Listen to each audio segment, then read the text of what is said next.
베드로전서 3장 15절을 같이 한번 읽겠습니다. 시작. 너희 마음에 그리스도를 주로 삼아 거룩하게 하고 너희 속에 있는 소망에 관한 이유를 묻는 자에게는 대답할 것을 항상 준비하되 온유와 두려움으로 하고. 아멘.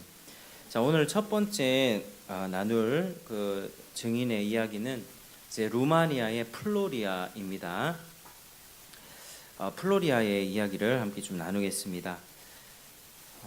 우리 주님께서 주의를 기억하여 거룩하게 지키라고 명령하셨습니다.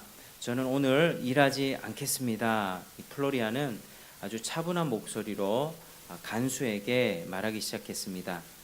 이 루마니아의 죄수들은 매일 노동을 해야 했지만 플로리아는 주일이 돌아올 때마다 작업장에 나가기를 거부했던 것이죠. 간수들은 그런 그를 상습적으로 구타하면서 결국에는 그의 팔 다리를 못 쓰게 만들어 버렸습니다. 간신히 고개만 움직일 수 있게 된 것이죠. 이렇게 그가 노동을 할 수 없게 되자 결국에는 간수들은 하루 종일 그를 감방에 앉아 있게 했습니다.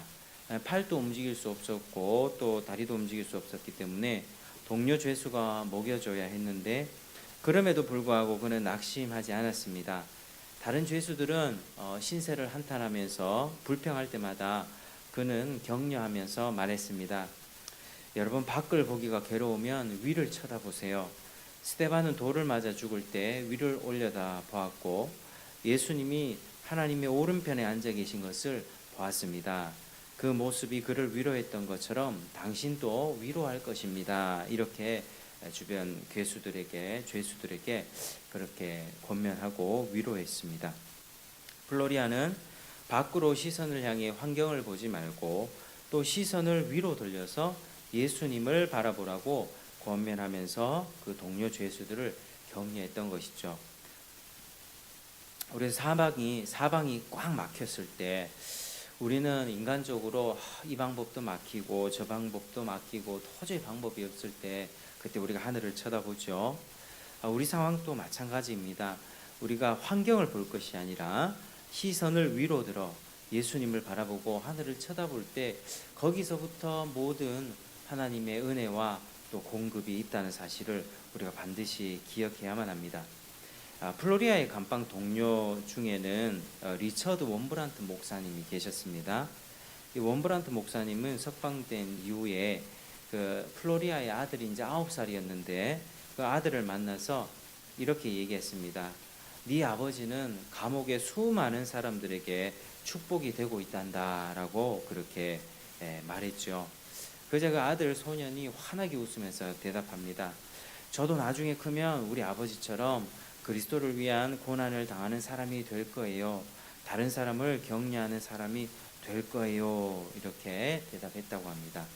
그러니까 이제 그리스도인은 뭐 좋은 집이나 완벽한 가족, 또 건강이나 물질적인 여유, 그런 환경의 특전을 받은 사람이 아닙니다. 구약과 신약 성경을 아무리 봐도 물론 구약 성경에는 예수 하나님을 믿는 하나님의 약속을 믿고 따라가는 자에게는 여러 가지 물질적인 복을 크게 주시고 자손도 주시고 복도 주시고 땅도 주시고 하는 내용들이 있습니다만은 그것은 이제 영적인 축복을 이렇게 나타내는 하나의 표징이라고 볼 수 있습니다.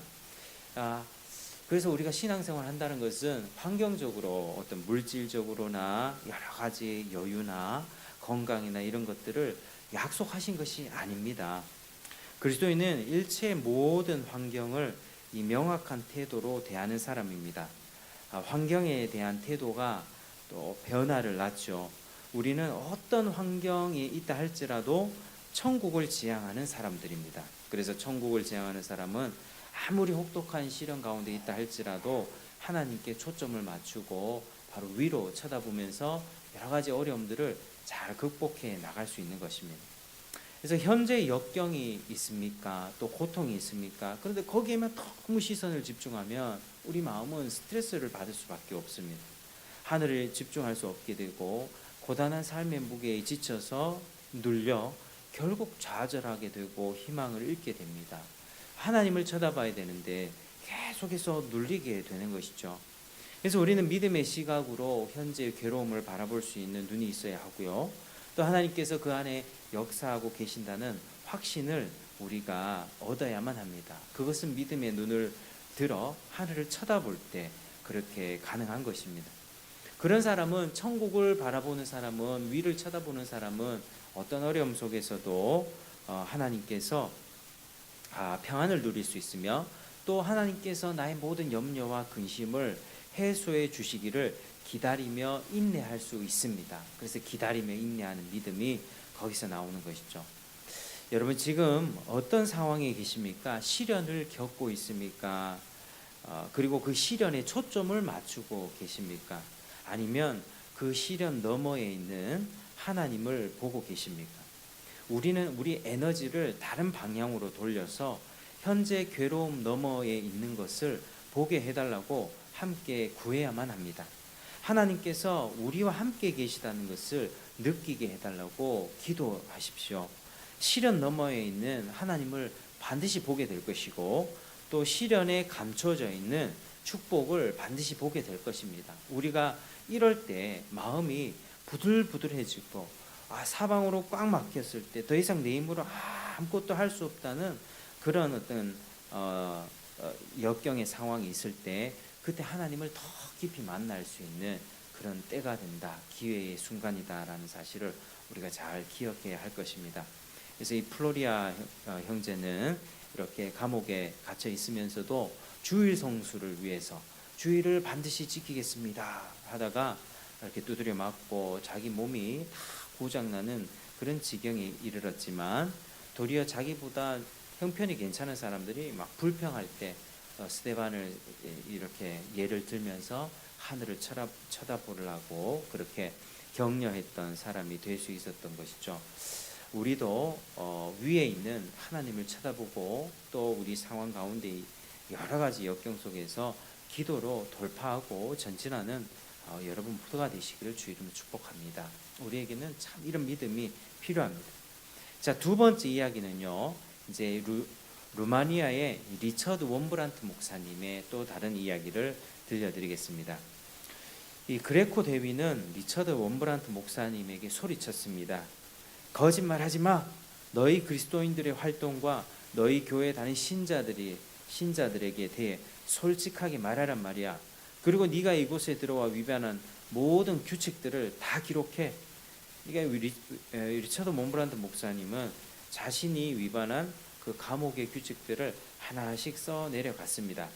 그리고는 맨 마지막에 한 문단을 첨가하였는데요, 이렇게 썼습니다. 나는 공산주의를 비방한 적이 없소. 나는 그리스도의 제자요.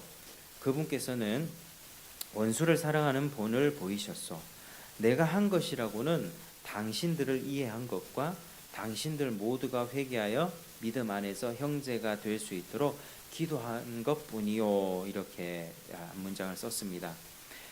그레코 대위는 이 글을 아주 열심히 읽었습니다. 그리고 마지막에 원브란트 목사가 자신을 체포하여 그 고문한 공산주의 정부를 사랑할 수 있다고 기록한 그 부분에 이르러서는 무엇인가에 압도된 듯한 표정으로 그렇게 말했습니다.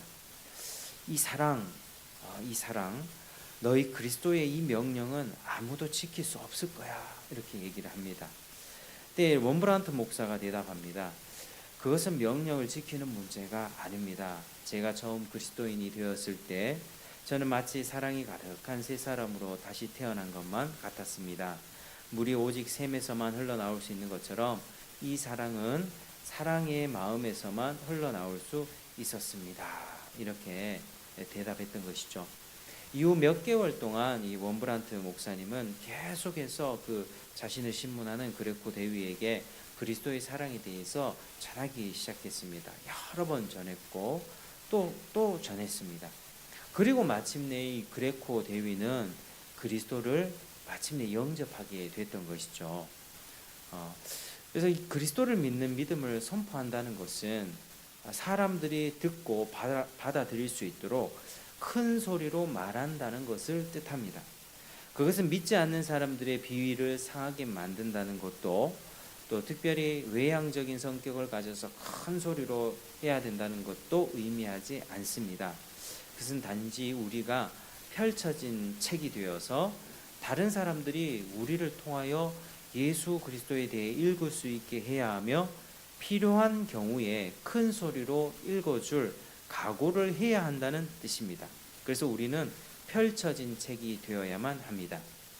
우리는 종종 그리스도를 증거하기를 주저할 때가 있습니다. 요즘 같은 시대에, 또 복음의 문이 많이 막혀가는 시대에 해도 안 된다는 그런 좌절감에 빠져 있을 수도 있고, 또 사람들이 불쾌하게 여길까봐 혹은 그들에게 부당한 대접을 받을까봐 염려할지도 모릅니다.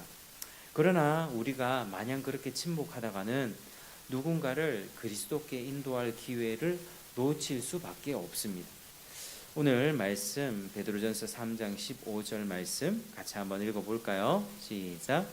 너희 마음에 그리스도를 주로 삼아 거룩하게 하고 너희 속에 있는 소망에 관한 이유를 묻는 자에게는 대답할 것을 항상 준비하되 온유와 두려움으로 하고. 아멘. 우리 안에는 사실을 전도라고 하는 것이, 복음 증거라고 하는 것이 어떤 정해진 시간에만 의무적으로 하는 것이 아니라 우리가 만나는 사람, 또 접촉하는 사람, 또 주어진 관계 속에서 우리 속에서 자연스럽게 나오는 예수님에 대한 사랑입니다. 예수님에 대한 사랑. 그래서 우리 안에 예수님에 대한 사랑이 있고 복음 전함이 나에게 기쁨이라면 우리는 이런 기회를 만들어서 전하게 되죠. 이거 해라 해서 되는 것이 아니라 우리 안에 있는 소망과 지금 이 시대 가운데 하나님이 우리에게 믿음을 주시고 이 어려운 시대를 이기게 하시는 이 믿음의 능력, 이 복음의 능력을 우리가 알고 경험하며 살고 있고, 어려운 상황 속에서 하나님이 기도하게 하시고, 기도하면 또 마음의 평안 주시고, 지금 당장 응답하지 않는다 할지라도, 결과를 보지 못한다 할지라도 하나님 앞에 그냥 무릎 꿇고 하루하루 버티며 살아가는 이 삶의 기쁨이 있지 않습니까? 우리 주님을 알아가는 그 기쁨, 그게 이제 주님을 자랑하게 되는 것이죠. 그래서 우리는 이 대답할 것이 우리 마음에 늘 준비해서 온유와 두려움으로 누군가 시리에 빠지고 좌절에 빠지고 또 여러 가지 어려움 속에서 길을 잃은 양들이 우리 가운데 보일 때 우리는 복음을 그렇게 전할 수 있는 것입니다. 사도행전 4장 29절에는 이렇게 돼 있습니다. 주여 이제도 그들의 위협함을 굽어보시옵고 또 종들로 하여금 담대히 하나님의 말씀을 전하게 하여 주시오며, 이런 기도가 올라가 있습니다. 우리는 우리 스스로가 구원받은 자로서 먼저는 합당하고 경건하게 성장해 나가야만 합니다. 그리고 입을 열어 우리의 입 속에서 우리가 가진 소망, 이 영생의 소망, 복음을 증거해야만 합니다. 그리고 만나는 모든 관계를 이 복음 전도의 기회로 삼아야만 합니다. 요즘같이 믿지 않는 사람들이 많은 시대에 어제도 그 어린이 전도 협회에서 옛날에는 7, 80%가 교회에 한두 번 다 가본 아이들인데 요즘에는 반대로 7, 80%가 교회에 한 번도 가보지 못한 아이들이다라고 그렇게 통계를 이야기했죠. 그렇게 복음을 들어보지 못한 아이들이, 또 사람들이 많은 상황 가운데서 우리는 더 적극적으로 이걸 기회로 삼아서 예수 그리스도의 복음과 우리가 가진 소망을 전할 수 있는 기회라 여기면서 전해야만 합니다. 자꾸 여러 가지 어렵지만 어렵다 하면 계속 어려워질 것이고, 이것은 기회다. 믿지 않는 사람이 많이 있으니까 우리가 복음을 전할 수 있는 대상이 더 많아진 것이다 라고 우리가 여기면서 그렇게 전해야 하는 것이죠. 이 원브란트 목사님은 자신이 갇혀있는 그 감옥 안에서 그레코 대위, 자신을 신모하는 그 간수에게 계속해서 복음을 전했습니다. 또 기도했습니다. 포기하지 않았습니다. 공산주의 치하에서 감옥에 갇히고 간수에게 고발당하고 신문당하는 그때에 다 좌절하고 포기하고 싶은 그때에 아주 귀한 한 영혼을 주님께로 인도했던 것이죠. 그래서 만나는 모든 관계 속에서 우리 안에 있는 소망과 그리스도의 복음을 잘 전할 수 있도록 항상 온유하고 두려운 마음으로 준비되는 여러분 되시기를 바랍니다. 우리가 살아가는 이유는 뭐 다른 게 없습니다. 우리가 아까 펼쳐진 책이 되어야 된다 말씀드렸죠. 우리의 삶을 통해서 하나님을 보여주기 위해서 우리는 살아갑니다. 우리가 구원받은 이유도 하나님의 존재를 우리의 삶 속에서 드러내 보이고 우리의 삶을 통해서 하나님께 영광 돌리기 위해서 그렇게 구원받은 것입니다. 구원 자체에 이렇게 너무 큰 목적을 두면 안 됩니다. 구원이 굉장한 축복입니다. 그런데 구원받은 사람에게 있어서 더 우리가 나아가야 되는 그 궁극적인 목적이 있는데 그게 하나님의 영광입니다. 모든 사람은 하나님의 영광을 위하여 살아가야만 합니다. 그런데 그렇게 살아갈 수 없기 때문에 하나님이 예수 그리스도를 보내주셔서 우리로 성령의 역사로서 거듭나게 하시고 구원의 축복을 우리에게 허락해 주셨습니다. 이제 우리가 구원을 받았으면 구원 받았네, 기쁘네, 즐겁네, 천국 가네, 그게 끝이 아니죠.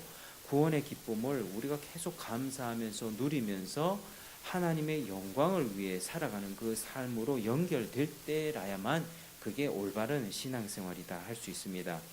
사도행전 12장인가요? 그 보면은 헤롯 왕이 이제 사람들 앞에서 연설하다가 이제 사람들이 칭송하죠. 저 사람의 말은 마치 신의 소리 같다며 칭송합니다. 근데 헤롯이 하나님 앞에 영광을 돌리지 않자 하나님께서 그 벌레를 통해서 벌레에 먹혀서 벌레가 뭐 목구멍을 막은 것 같아요. 목구멍을 막아버리면서 그렇게 헤롯이 아주 비참하게 죽게 되죠. 그때 저는 이런 본문을 보면서 헤롯은 불신자이고 악랄한 사람이고 하나님의 영광과는 거리가 먼 사람인데 그가 하나님께 영광을 돌리지 않으므로 이 사람 하나님께 영광 돌린다는 것을 알지도 못하는 사람인데 왜 이렇게 기록해 놨을까? 여러 번 이렇게 생각하다가 그런 것을 또 알게 되는 것이죠.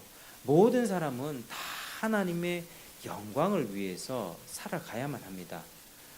그런데 하나님께서는 우리를 특별하게 그 영광을 제대로 돌릴 수 있도록 우리를 구원하셨고 그렇게 우리의 모든 영혼의 기능 하늘을 바라보고 하나님을 믿고 섬기는 그런 삶으로 온전하게 회복시켜주기 위해서 구원이라고 하는 놀라운 역사를 우리에게 주셨다는 것이죠. 그래서 구원에만 집중하고 천국에만 집중하고 그러면 이제 구원파가 될 수 있습니다. 구원받았으니까 뭐 끝이다. 아니죠. 구원받았으니 궁극적인 목적, 하나님의 영광으로 우리의 삶이 연결되어야 되는 것입니다. 그래서 우리가 살아가는 이유는 하나님의 영광을 위해서다. 참 우리가 어려운 시기일수록 그 어려운 과정을 통해서 통과하는 모습을 보면서 죽게 돌아올 자들이 분명히 있습니다. 이 공산주의치하는 정말 기독교인들이라 한다면 다 그냥 씨를 말려버리는 그런 아주 악한 정권이었는데 그럼에도 불구하고 그 시대에 돌아오는 사람들이 있었다는 것이죠. 이 리처드 원브란트 목사님과 같은 그런 믿음의 사람들이 끝까지 포기하지 않고 기도하고 전하고 매 맞으면서 신문 당하면서 고문 당하면서 그들에게 그리스도의 사랑을 입으로 전하고 삶으로 보여줬을 때 결국에는 그 사람들이 감동받아서 하나님 앞에 돌아오는 역사들이 분명히 있다라고 하는 것입니다. 그래서 하나님은 그런 과정을 통해서 깨우시는 것입니다. 부르는 자들이 분명히 있습니다. 그래서 어딘가에 길을 잃고 허무함에 빠져 헤매이는 양들이 분명히 있습니다. 그래서 우리가 전도하고 현장에 나갈 때 어딘가는 분명히 하나님의 그 어린 양, 그 길을 잃고 헤매는 양이 있을 거야라는 마음으로 우리가 가야 되는 것이고요. 그런 과정을 통해서 하나님께서 분명히 역사하실 줄로 믿습니다. 그리고 우리가 그 한 사람에게 답이 되어줘야만 합니다. 우리의 답은 바로 예수 그리스도라 하나님을 섬기며 사는 것 외에는 다른 방법이 없다. 세상 사람들은 다 세상의 어떤 것들, 자신의 즐거움과 재미와 행복만을 추구합니다. 여러분 자꾸 행복만 추구하다 보면 그게 나중에 더 불행해집니다. 행복을 추구하는 욕구는 점점 커지기 때문이죠. 내가 이걸 해서 행복했더니 다음에는 더 큰 행복을 추구합니다. 요만큼 벌어봤더니 더 많은 걸 구하고 싶습니다. 내가 이렇게 예쁜 여자를 만나봤더니 더 예쁜 여자를 만나고 싶습니다. 이런 우리 간에 자꾸 행복만 추구하며 지금 온 세상은요 완전 행복에 빠져 있습니다. 다 행복을 추구합니다. 뭐 결혼도 행복을 위해서고, 뭐 내가 살아가는 것도 다 행복을 위해서고, 행복하다 보니 지금 이 사회가 거의 뭐 자살 공화국이 되어 가죠. 행복을 추구하니까 이것저것 중독에 빠지고, 쾌락에 빠지고, 성 중독에 빠지고, 마약 중독에 빠지고. 이제는 마약이라고 하는 단어가 너무 쉽게 들립니다. 예전에는 그 마약이라고 하는 단어 자체가 뭐 정말 조직 폭력배나 깡패들, 그런 아주 음지의 세계에서 일어나는 그런 악한 아주 중범죄라고 여겼지만, 지금은 너무 일상적인 청년들 가운데서도 중독의 문제, 마약의 문제, 이런 것들이 너무 많은 것이죠. 그래서 그거 다 행복 때문에 그렇지 않습니까? 내가 행복하고 내가 좋으니까 그걸 선택하는 것입니다.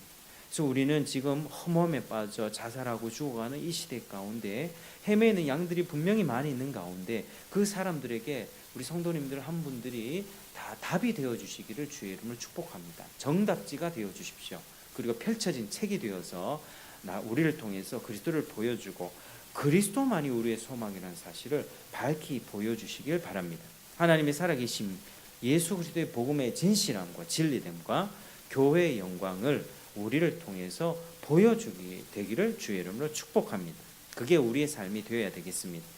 우리는 앞으로 더 어두운 시기가 찾아온다고 우리는 믿습니다. 그러나 밝을 때보다 어두울수록 한 줄기 빛이 더욱 빛나는 것처럼, 우리의 모든 삶이 한 줄기 빛이 될 때에 어두운 세상을 밝힐 수 있고, 그들로 하여금 영광의 주를 볼 수 있도록 인도하는 우리 모두가 될 수 있는 것입니다.